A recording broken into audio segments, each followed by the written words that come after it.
এই যে প্রিয়াঙ্কা চোপড়া আছে না, প্রিয়াঙ্কা চোপড়া তো সবাই চিনেন। আমি যদি বুড়া বয়সে চিনি, এই ছেলেরা তো না চিনার কোনো কারণই নাই। এই প্রিয়াঙ্কা চোপড়া ওই রোহিঙ্গা ইস্যুতে এসে ঢাকা আসছিল। বাংলাদেশের যে কোনো অন্য দেশের রাষ্ট্রপতি, প্রধানমন্ত্রী এরা যদি আসে, তারা তো বিভিন্ন পর্যায়ে দেখা গেল সর্বশেষ রাষ্ট্রপতির অর্থাৎ বঙ্গভবনে আসে, সবাই আসে। আমি আমার স্ত্রীকে বললাম যে এবার তো প্রিয়াঙ্কা চোপড়া আসবে। পরে বুঝলাম না, মানে এই কথা বলছি যে আসার একদিন আগে। পরে শুনেছি সে নাকি টেলিফোন করে মাননীয় প্রধানমন্ত্রী বলছে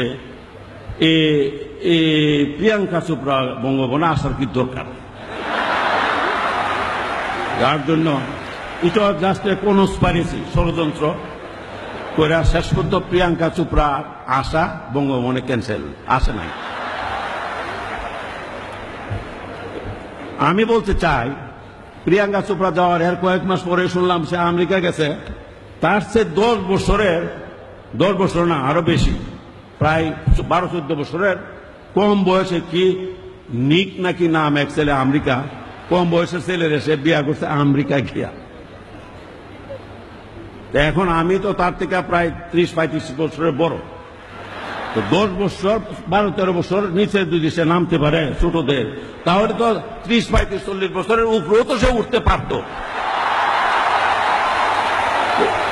এই ধরনের একটা সুযোগ নষ্ট করাটা তো সে ঠিক করে নাই। অন্তত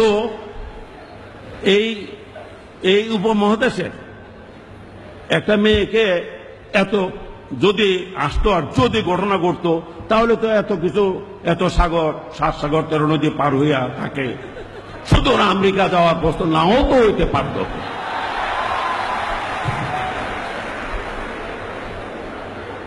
সবাই কি করা যায়, সবাই কপাল, ভাগ্য, কিছু করার নাই।